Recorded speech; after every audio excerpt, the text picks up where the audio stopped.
हम बातें कर रहे हैं दिल से। मैं आपका दोस्त, आपका अजीज सुशील। दोस्तों, जिंदगी में बहुत से वाकयात ऐसे होते हैं जो हमें ईश्वर की सत्ता और अदृश्य शक्ति पे विश्वास दिलाने को मजबूर कर देते हैं। विनीता देवी की नातिन के जन्म के 14 साल बाद 2008 को उनकी बेटी को बेटा हुआ। सारा घर बहुत खुश था। 2 महीने बाद 1 जनवरी को वो सारा परिवार शिरडी गया साईं बाबा के दर्शन करने। वहां से लौटने के करीब 2 सप्ताह बाद एक दिन उसकी बेटी को सर दर्द हुआ। दर्द की दवा देने के बाद भी उसे आराम नहीं आ रहा था। अगले दिन फिर उसे बेहद पीड़ादायक दर्द होने लगा। उसे लेकर हॉस्पिटल भागना पड़ा। जांच कराने पे पता चला कि उसे मेनिंजाइटिस हुआ है। उसकी हालत दिन ब दिन खराब होती जा रही थी। मन में विचार आता था कि क्या करें। क्या शिरडी जाना माफिक नहीं आया? क्या भगवान पे आस्था बेकार है? विनीता देवी की नातिन इंटेंसिव केयर यूनिट में थी। जब डॉक्टर ही परेशान थे तो उनकी परेशानी का अंदाजा आप लगा सकते हैं। उसकी अस्वस्थता की खबर डेली न्यूज़पेपर में छपी। एक दिन वो परेशान बैठे थे कि हॉस्पिटल में पीले रंग का कुर्ता पजामा पहने एक साधु वहां आया। ताज्जुब की बात यह है कि तमाम सिक्योरिटी सिस्टम को चीरता हुआ वो वहां तक पहुंचा कैसे? उसने न्यूज़पेपर दिखाकर पूछा कि इस बिटिया से मिलना है मुझे। आश्चर्य की बात थी कि विनीता देवी की नातिन का बिस्तर दरवाजे के ठीक सामने भी नहीं था। इसके बाद क्या होता है ये मैं आपको बताऊंगा। हम बातें कर रहे हैं दिल से, आपके दिल की गहराइयों से। मैं आपका दोस्त, आपका अजीज सुशील। दोस्तों, सारी सिक्योरिटी सिस्टम को तोड़ता हुआ एक साधु हॉस्पिटल पहुंचा और न्यूज़पेपर दिखाकर उसने पूछा कि इस बिटिया से मिलना है मुझे। ताज्जुब की बात थी कि विनीता देवी की नातिन का बिस्तर दरवाजे के ठीक सामने भी नहीं था। 2 लोगों को छोड़कर सीधे उन तक पहुंचना भी हैरानी की बात थी। वो इतने परेशान थे कि लगा कि कहीं ये व्यक्ति हमें ठगने तो नहीं आया। विनीता देवी के दामाद जी ने कहा, बाबा हमें माफ करें, हम आपको कोई आर्थिक मदद नहीं कर पाएंगे। साधु ने कहा, मुझे कुछ नहीं चाहिए, बस 2 मिनट इसे आशीर्वाद देना चाहता हूं। पशुपेश में वो ना भी नहीं कर पा रहे थे। वो बच्ची के बिस्तर पे बैठकर उसके बालों में उंगली फिराते रहे। 5 मिनट बाद उठे और बोले, इसे अभी बहुत तेज बुखार चढ़ेगा, चिंता मत करना। विनीता देवी की बेटी उन्हें 51 रुपए देने लगी, पर उन्होंने लेने से इनकार कर दिया। वो जैसे आए थे वैसे ही चले गए। उनके जाने के बाद बच्ची चैन से सो गई। शाम को उसे तेज बुखार चढ़ा। उसकी हालत देखकर सारे डॉक्टर परेशान थे, समझ नहीं पा रहे थे कि अचानक क्या हुआ। उन्हें लगा कि पता नहीं वो साधु क्या कर गया, लेकिन थोड़ी देर बाद वो ठीक होती चली गई। आज तक ये रहस्य सभी के समझ से परे है। ये क्या था? चमत्कार था कि कुछ और? बातें और भी करनी है। मैं हूं आपका दोस्त, आपका अजीज सुशील, और हम बातें कर रहे हैं दिल से। दोस्तों, विनीता देवी की नातिन का मामला एनर्जी हीलिंग का मामला है।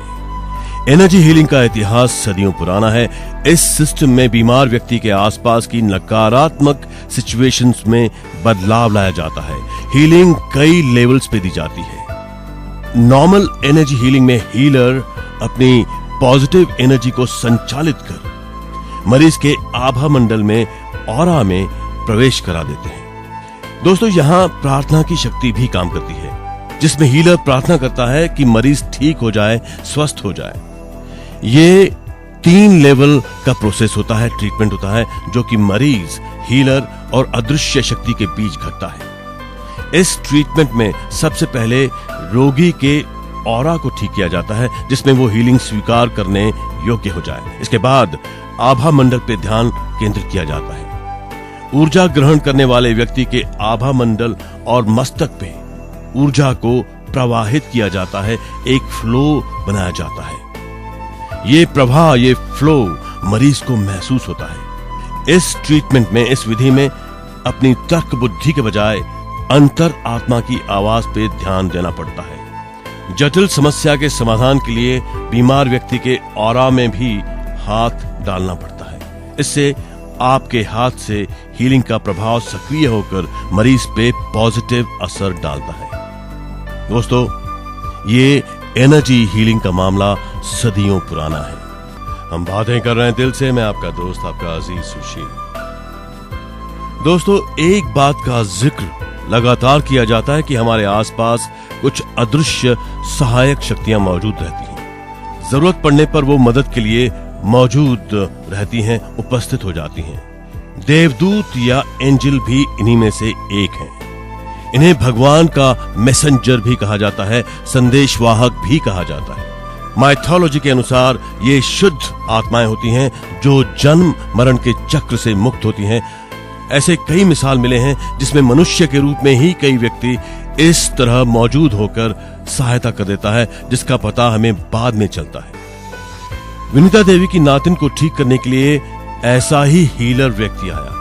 उसने बीमार बच्ची को 5 मिनट तक हीलिंग दी। पहले शांति मिलने और नकारात्मक ऊर्जा दूर होने के कारण लड़की शाम तक सोती रही और उसके बाद तीव्र बुखार और कंपन से ग्रस्त होकर नॉर्मल हो गई।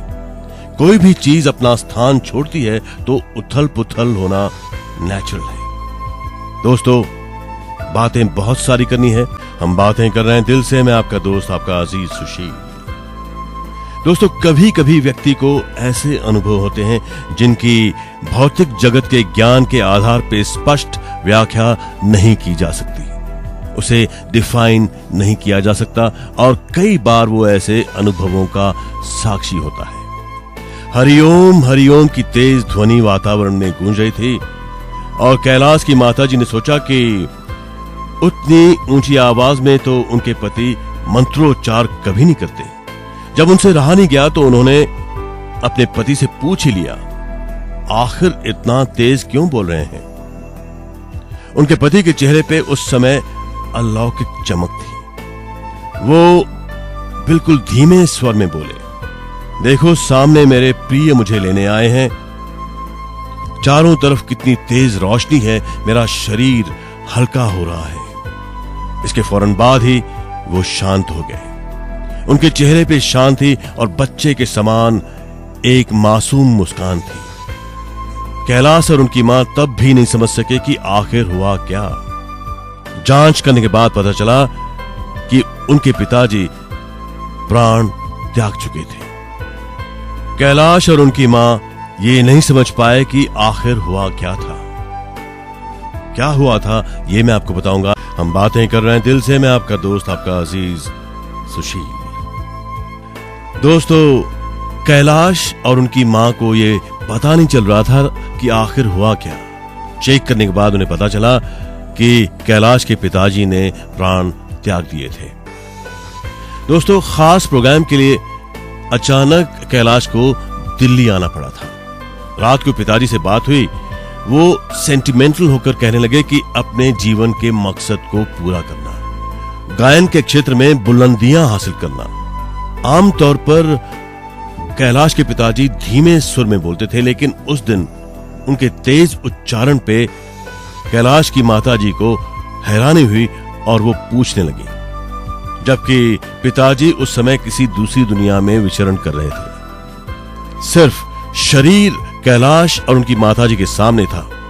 प्राण चलने की तैयारी कर चुके थे।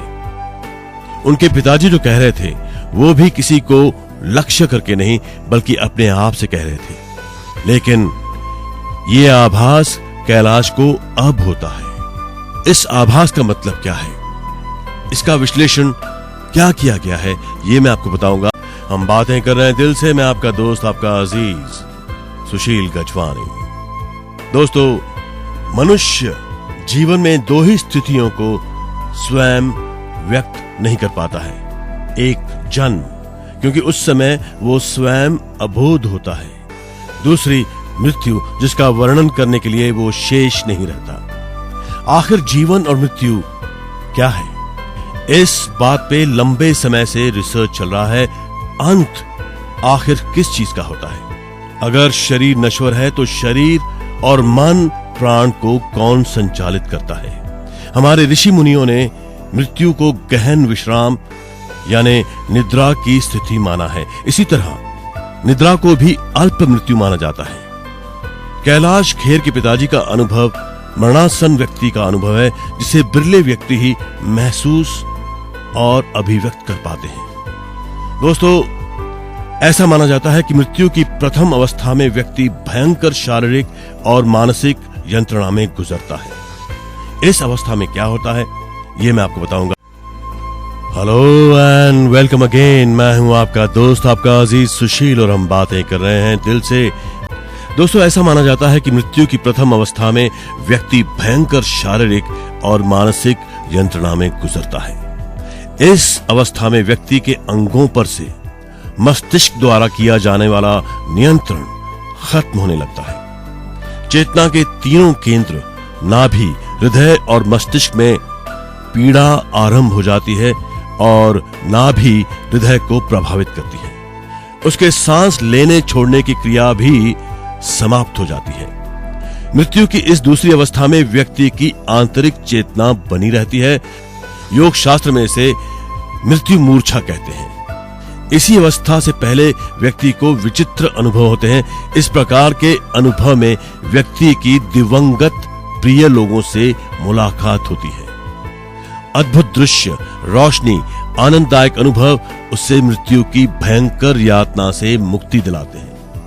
दोस्तों, कहा जाता है कि मृत्यु के बाद हमारे स्पिरिट गाइड यानी देवदूत यानी एंजल्स भी हमारे साथ होते हैं। कई व्यक्तियों का मत है कि नींद के समय हम मृत्यु के बेहद करीब होते हैं। इस वक्त हमारी आत्मा अस्थायी रूप से शरीर को छोड़कर आकाश में विचरण करने लगती है, जैसा कि मृत्यु के बाद होता है। लेकिन ऐसे अनुभव सिर्फ उन्हें होते हैं जिनकी अंतस चेतना का विकास बहुत बुलंद स्तर तक हो चुका हो। दोस्तों, कभी कभी व्यक्ति को ऐसे अनुभव होते हैं जिनकी भौतिक जगत के ज्ञान के आधार पे डेफिनेशन नहीं की जा सकती, और कई बार वो ऐसे अनुभवों का साक्षी होता है। बातें बहुत सारी करनी है, हम बातें कर रहे हैं दिल से। मैं आपका दोस्त, आपका अजीज सुशील। दोस्तों, इसमें कोई संदेह नहीं कि हमारी इच्छाओं और अपेक्षाओं से दूर हमारे भाग्य में विधाता ने क्या लिखा है हम नहीं जानते। ऐसे में कोई घटना ऐसी घटती है जो हमारे जीवन की दिशा बदल देती है। यह घटना करीबन 1970 की है। सतीश उस समय स्कूल में पढ़ता था। उसका फिजिक्स का पेपर था। उन दिनों मिट्टी के तेल की बहुत किल्लत थी, बड़ी मुश्किल से मिलता था। राशन में तेल मिलता तो था, लेकिन बड़ी मुश्किल से। सतीश को स्टोव में तेल डलवाना था। वो स्टोव लेकर एक दुकानदार के पास जा रहा था। तभी रास्ते में एक व्यक्ति मिला। उसके चेहरे पे हल्के से चेचक के दाग थे। उसने सतीश को रोका और उसे कहने लगा कि उस दुकानदार के पास मत जाओ, वहां पे तेल मत डलवाओ, मेरे साथ चलो, घर पे कुछ सामान रखा है, तुम्हारे पिताजी से बात हो गई, मैं तेल भी डलवा दूंगा और सामान भी ले जाना। सतीश उस व्यक्ति के साथ चल पड़ा। वो एक घर में सीढ़ी चढ़कर ऊपर चला गया। वो व्यक्ति एक घर में सीढ़ी चढ़कर ऊपर चला गया। उसके चढ़ने का भाव ऐसा था मानो हवा में उड़ रहा हो। कुछ देर बाद वापस आकर बोला, लाओ स्टोव मुझे दे दो, तुम पान ले आओ। सतीश ने स्टोव उसे दे दिया और पैसे लेकर गली के नुक्कड़ तक चला गया। सतीश ने पान वाले को पैसे दिए तो वो बोला, ये कौन से जमाने के पैसे हैं? सतीश वापस मकान तक गया, लेकिन वहां कोई नजर नहीं आया। सतीश सीढ़ियां चढ़कर ऊपर पहुंचा और दरवाजा खटखटाया। एक सज्जन बाहर निकल आए। वो कौन थे, वहां क्या हुआ था, ये मैं आपको बताऊंगा। हम बातें कर रहे हैं दिल से। मैं आपका दोस्त, आपका अजीज सुशील। दोस्तों, सतीश सीढ़ियां चढ़कर ऊपर पहुंचा और दरवाजा खटखटाया। एक सज्जन बाहर निकल आए तो सतीश ने उस व्यक्ति का जिक्र करते हुए अपना स्टोव मांगा। वो व्यक्ति बोले, यहां तो ऐसे हुलिये का कोई रहता ही नहीं, यहां पे कोई आया भी नहीं। डर के मारे सतीश की रूह कांपने लग गई। सबसे दुखद ये हुआ कि सतीश का पेपर बिगड़ गया। वो हायर सेकेंडरी में साइंस विषय लेकर डॉक्टर बनना चाहता था, लेकिन किस्मत को कुछ और मंजूर था। मेडिकल के बजाय मुंबई की फिल्म नगरी उसे अपनी ओर खींच रही थी। अब चेतन में छिपी डॉक्टर बनने की इच्छा के कारण ही सतीश को अक्सर ऐसे सपने आते जैसे पेपर छूट गया हो, कभी स्कूल नहीं पहुंच पाता तो कभी पेन की स्याही खत्म हो जाती है। एक सपना 6 साल पहले सतीश कौशिक को बार बार दिखता। वो कहीं जा रहा है, वहां एक बड़ी सी कॉलोनी है, पास कहीं एक पानी का झरना गिर रहा है। हाईवे से मुड़ते ही लगा कि यहां उसकी बहन का घर है। इसी दौरान उसके बच्चे की मृत्यु हुई थी, लेकिन इस सपने का अर्थ सतीश नहीं समझ पाया। अब इन घटनाओं का एनालिसिस क्या है, विश्लेषण क्या है, ये मैं आपको बताऊंगा। हम बातें कर रहे हैं दिल से, आपके दिल की गहराइयों से। मैं आपका दोस्त, आपका अजीज सुशील। दोस्तों, सतीश कौशिक की पहली घटना से स्पष्ट संकेत मिलता है कि हम कर्म जरूर करते हैं, लेकिन भाग्य के लिखे को बदलना हमारे बस में नहीं। इसी वजह से हमें निर्धारित रास्ते पे लाने के लिए अलग अलग तरह की रुकावटें आती हैं। इसका माध्यम कुछ भी हो सकता है। माइथोलॉजी के अनुसार हर व्यक्ति के आसपास कुछ सहायक देवदूत होते हैं जो जरूरत पड़ने पर उसकी सहायता करते हैं। वो हमारे जीवन में कभी दखल अंदाजी नहीं करते, लेकिन जरूरत पड़ने पर मदद जरूर करते हैं। इस संदर्भ में आर्च एंजल का जिक्र करना बहुत जरूरी है।